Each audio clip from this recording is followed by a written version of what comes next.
A global power. Highlight: Constitutional Monarchy and Bill of Rights, 1689. Declaration of Rights during William and Mary's coronation marked a shift of power to Parliament. Bill of Rights, 1689, defined limits to the King's power, emphasizing Parliament's authority. Monarch's power restrained, including restrictions on taxation and judicial actions without Parliament's consent. Rise of party politics and free press. Whigs and Tories emerged in Parliament, laying the foundation for modern party politics. 1695, newspapers gained freedom from government licensing, fostering a free press and diverse publications. Population growth and migration.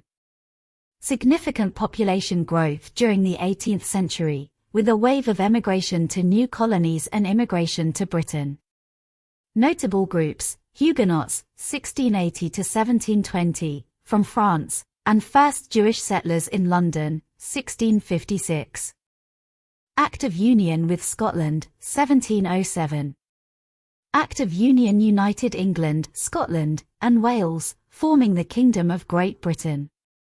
Scotland maintained legal, educational, and religious autonomy while part of the United Kingdom. Emergence of the Prime Minister, 1714. George I's reign saw the evolution of the Prime Minister's role, with Sir Robert Walpole recognised as the first Prime Minister in 1721.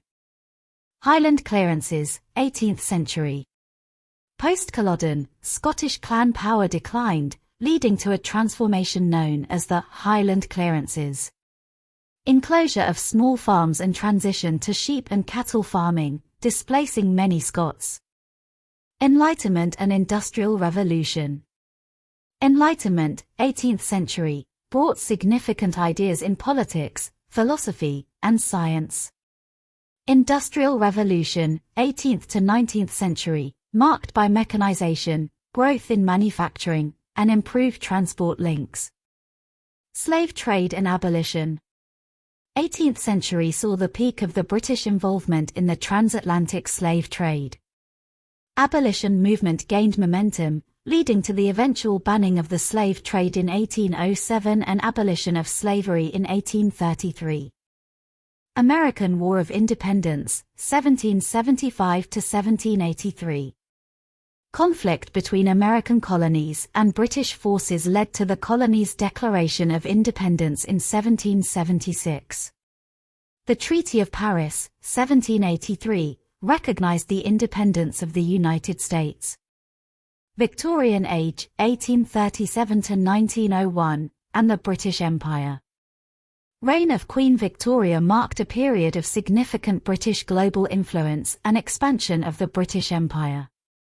Industrialization, trade, and improved transport links drove economic growth during this era. Women's rights movement. The 19th century saw the rise of the women's suffrage movement, advocating for women's rights, including the right to vote. The suffragette movement gained momentum, leading to increased rights for women in the early 20th century. Challenges to the empire and transition to Commonwealth. The late 19th century saw debates about the future and sustainability of the British Empire, culminating in a transition to the Commonwealth of Nations in the 20th century. Boer War, 1899 to 1902, highlighted challenges and spurred discussions on the future direction of the empire. Constitutional Monarchy, the Bill of Rights. At the coronation of William and Mary, a Declaration of Rights was read. This confirmed that the king would no longer be able to raise taxes or administer justice without agreement from Parliament. The balance of power between monarch and Parliament had now permanently changed. The Bill of Rights, 1689, confirmed the rights of Parliament and the limits of the king's power. Parliament took control of who could be monarch and declared that the king or queen must be a Protestant. A new parliament had to be elected at least every 3 years, later this became 7 years and now it is 5 years. Every year the monarch had to ask Parliament to renew funding for the army and the navy. These changes meant that, to be able to govern effectively, The monarch needed to have advisors, or ministers, who would be able to ensure a majority of votes in the House of Commons and the House of Lords. There were two main groups in Parliament, known as the Whigs and the Tories.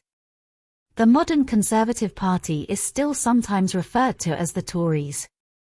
This was the beginning of party politics. This was also an important time for the development of a free press, newspapers and other publications which are not controlled by the government. From 1695, newspapers were allowed to operate without a government license. Increasing numbers of newspapers began to be published. The laws passed after the Glorious Revolution are the beginning of what is called constitutional monarchy. The monarch remained very important but was no longer able to insist on particular policies or actions if Parliament did not agree. After William III, the ministers gradually became more important than the monarch, but this was not a democracy in the modern sense. The number of people who had the right to vote for members of Parliament was still very small. Only men who owned property of a certain value were able to vote. No women at all had the vote. Some constituencies were controlled by a single wealthy family. These were called pocket boroughs. Other constituencies had hardly any voters and were called rotten boroughs. This was a time when many people left Britain and Ireland to settle in new colonies in America and elsewhere, but others came to live in Britain. The first Jews to come to Britain since the Middle Ages settled in London in 1656. Between 1680 and 1720 many refugees called Huguenots came from France. They were Protestants and had been persecuted for their religion. Many were educated and skilled and worked as scientists, in banking, or in weaving or other crafts. The Act of Treaty or Union in Scotland. William and Mary's successor, Queen Anne, had no surviving children. This created uncertainty over the succession in England, Wales, and Ireland and in Scotland. The Act of Union, known as the Treaty of Union in Scotland, was therefore agreed in 1707, creating the Kingdom of Great Britain. Although Scotland was no longer an independent country, it kept its own legal and education systems and Presbyterian Church. The Prime Minister. When Queen Anne died in 1714, Parliament chose a German, George I, to be the next king, because he was Anne's nearest Protestant relative. An attempt by Scottish Jacobites to put James II's son on the throne instead was quickly defeated. George I did not speak very good English, and this increased his need to rely on his ministers. The most important minister in Parliament became known as the Prime Minister. The first man to be called this was Sir Robert Walpole, who was Prime Minister from 1721 to 1742. The Rebellion of the Clans. In 1745 there was another attempt to put a Stuart king back on the throne in place of George's son, George II. Charles Edward Stuart, Bonnie Prince Charlie, the grandson of James II, landed in Scotland. He was supported by clansmen from the Scottish Highlands and raised an army. Charles initially had some successes but was defeated by George II's army at the Battle of Culloden in 1746. Charles escaped back to Europe. The clans lost a lot of their power and influence after Culloden. Chieftains became landlords if they had the favour of the English king, and clansmen became tenants who had to pay for the land they used.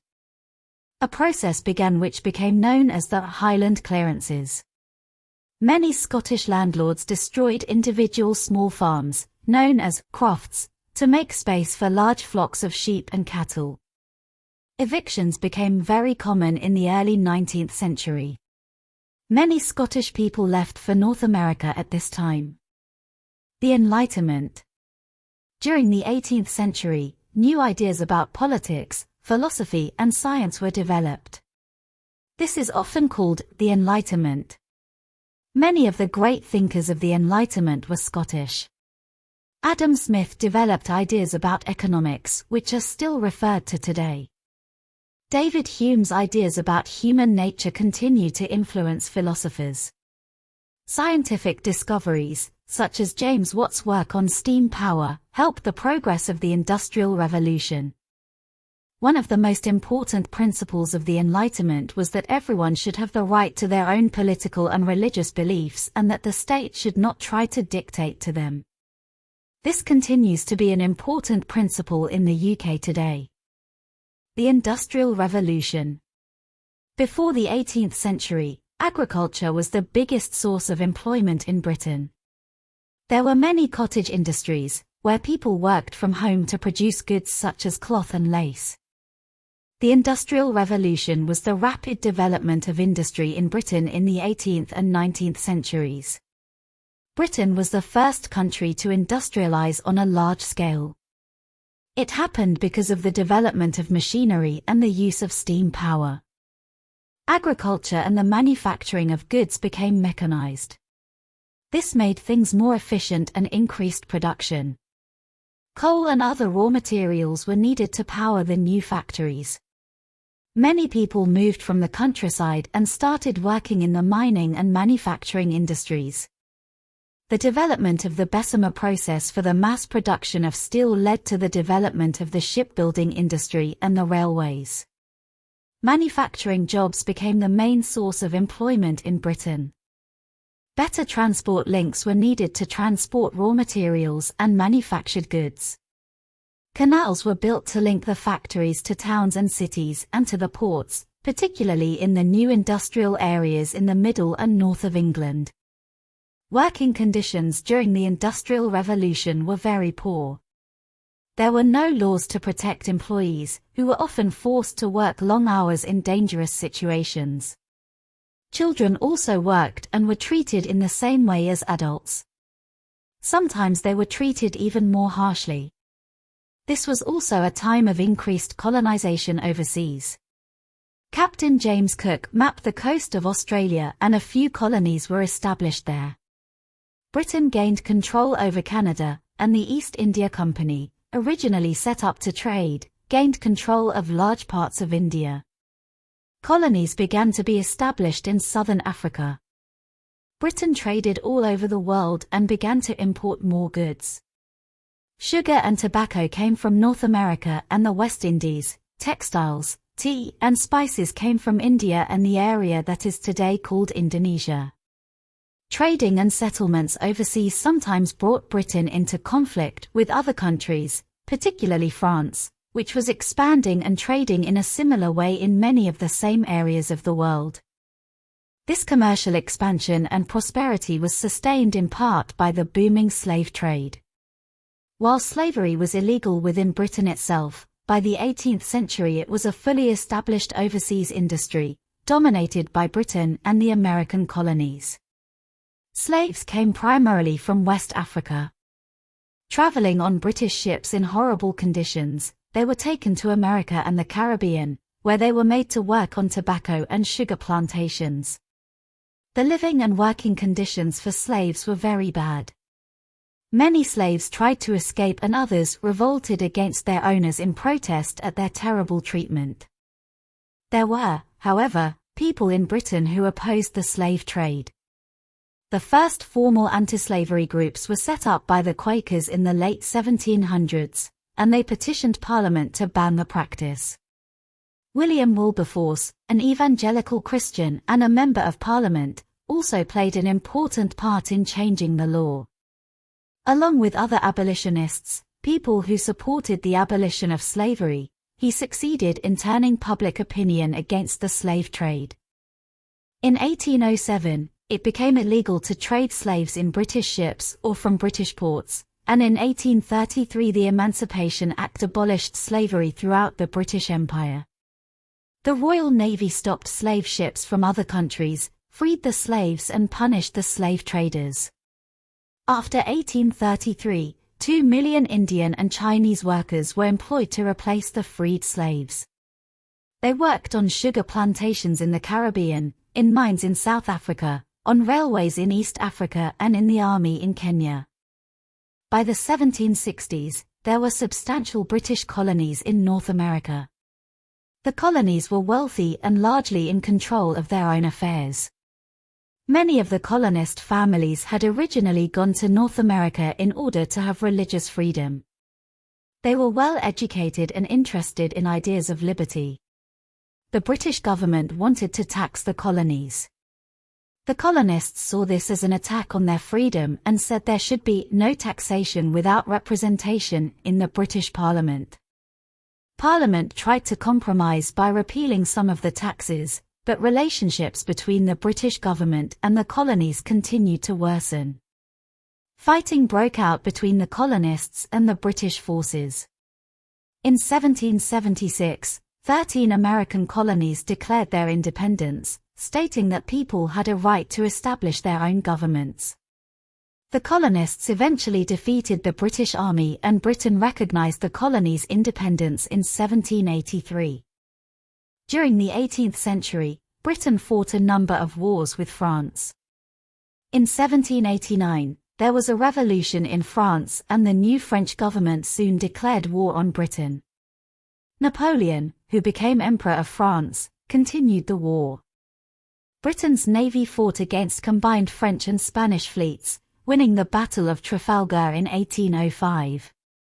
Admiral Nelson was in charge of the British fleet at Trafalgar and was killed in the battle. Nelson's column in Trafalgar Square, London, is a monument to him. His ship, HMS Victory, can be visited in Portsmouth. The British Army also fought against the French. In 1815, the French wars ended with the defeat of the Emperor Napoleon by the Duke of Wellington at the Battle of Waterloo. Wellington was known as the Iron Duke and later became Prime Minister. In 1837, Queen Victoria became Queen of the UK at the age of 18. She reigned until 1901, almost 64 years. At the date of writing, 2013, this is the longest reign of any British monarch. Her reign is known as the Victorian Age. It was a time when Britain increased in power and influence abroad. Within the UK, the middle classes became increasingly significant and a number of reformers led moves to improve conditions of life for the poor. During the Victorian period, the British Empire grew to cover all of India, Australia, and large parts of Africa. It became the largest empire the world has ever seen, with an estimated population of more than 400 million people. Many people were encouraged to leave the UK to settle overseas. Between 1853 and 1913, as many as 13 million British citizens left the country. People continued to come to Britain from other parts of the world. For example, between 1870 and 1914, around 120,000 Russian and Polish Jews came to Britain to escape persecution. Many settled in London's East End and in Manchester and Leeds. People from the Empire, including India and Africa, also came to Britain to live, work and study. Britain continued to be a great trading nation. The government began to promote policies of free trade, abolishing a number of taxes on imported goods. One example of this was the repealing of the Corn Laws in 1846. These had prevented the import of cheap grain. The reforms helped the development of British industry, because raw materials could now be imported more cheaply. Working conditions in factories gradually became better. In 1847, the number of hours that women and children could work was limited by law to 10 hours per day. Better housing began to be built for workers.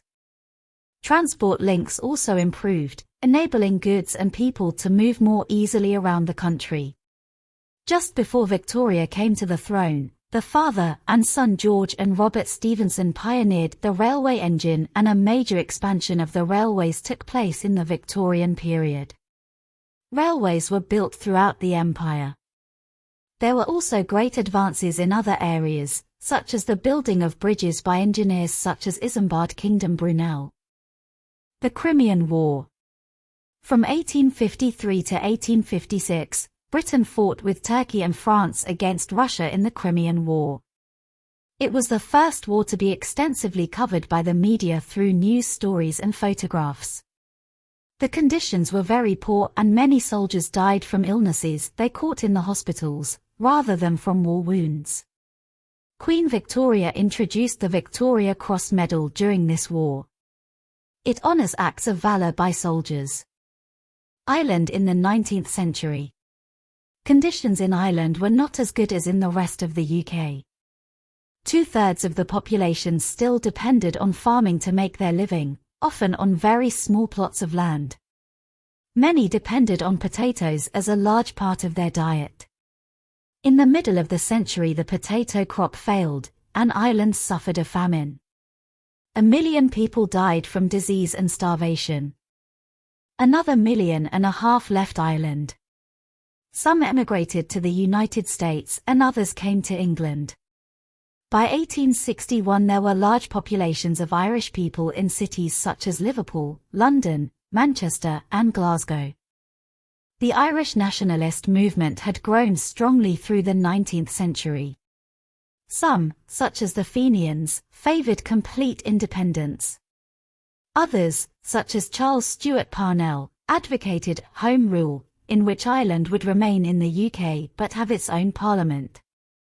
The right to vote. As the middle classes in the wealthy industrial towns and cities grew in influence, they began to demand more political power.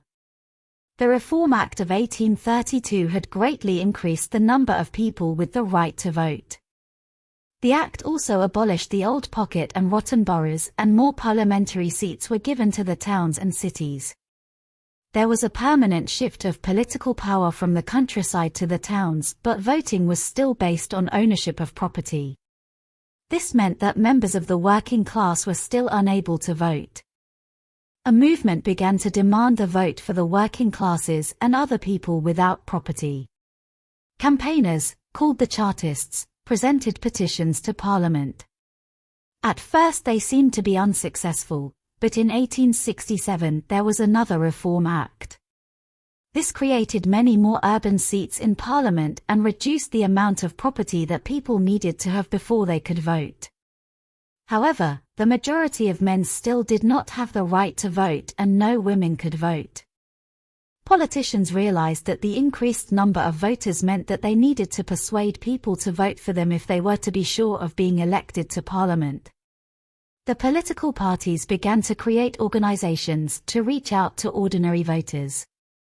Universal suffrage, the right of every adult, male or female, to vote, followed in the next century. In common with the rest of Europe, women in 19th century Britain had fewer rights than men. Until 1870, when a woman got married, her earnings, property and money automatically belonged to her husband.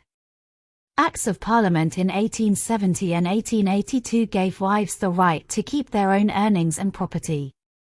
In the late 19th and early 20th centuries, an increasing number of women campaigned and demonstrated for greater rights and, in particular, the right to vote.